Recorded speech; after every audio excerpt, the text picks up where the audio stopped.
রান্নাঘরেতে সর্ষে পোস্ত দিয়ে একটা আমি শিমের রেসিপি করে দেখাচ্ছি। তা শিম পাতুরি বলে। তা শিম পাতুরি করতে কীভাবে করছি আপনাদের সাথে শেয়ার করছি। খুব কম খরচায় তাড়াতাড়ি হবে। দেখো,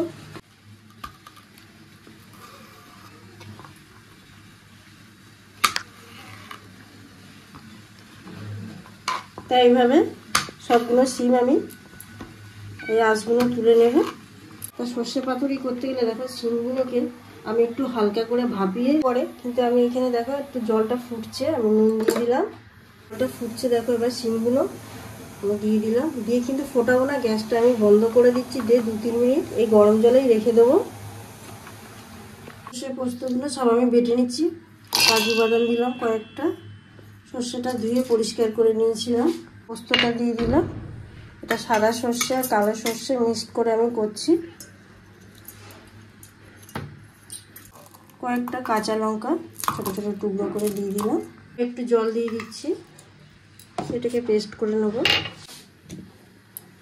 দেখো পেস্টটা হয়ে গেছে পুরো, কিরমভাবে কত সুন্দর হয়েছে। এইভাবে পেস্টটা করলে ভালোই হয়। শিমগুলো সেই গরম জলে রেখেছিলাম, এবার এগুলো গরম জল থেকে আমি তুলে নেব। এখানে সর্ষে তেল দিচ্ছি, আমি সর্ষে তেলেই করছি। অল্প সামান্য আমি একটু কালো জিরে দিচ্ছি। এখানে 4টে শুকনো লঙ্কা, একটা টমেটো দিয়ে দিলাম। স্বাদ অনুযায়ী নুনটা দিয়ে দিচ্ছি এখন তেলে। 1 চামচ আদা নিয়েছি। একটা মশলা দিয়ে দিচ্ছি। এখানে একটু জিরে গুঁড়ো 1 চামচ দিয়ে দিলাম। সর্ষে পোস্তর সাথে যেহেতু কাঁচা লঙ্কা বাটা হয়েছে, এখানে কাশ্মীরি লঙ্কার গুঁড়ো 1 চামচ দিয়ে দিলাম।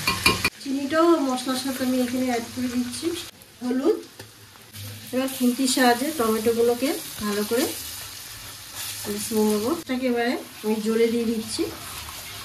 ভাপিয়ে রাখা শিমগুলোকে মশলার উপরে দিয়ে দেওয়া। মশলা তৈরি হয়ে গেছে। শিমগুলোকে ভালো করে মশলাটা মাখিয়ে নেব।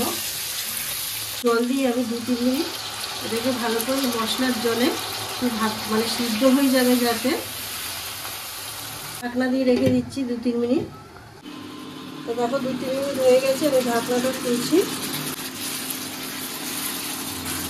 দিচ্ছি সর্ষে পোস্ত।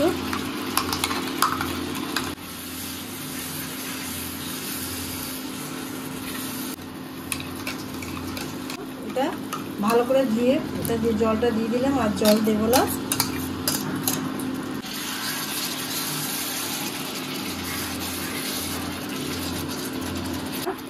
সর্ষে পোস্তটা দিয়ে 2-3 মিনিট একটু ঢাকনা দিয়ে রেখে দেবো।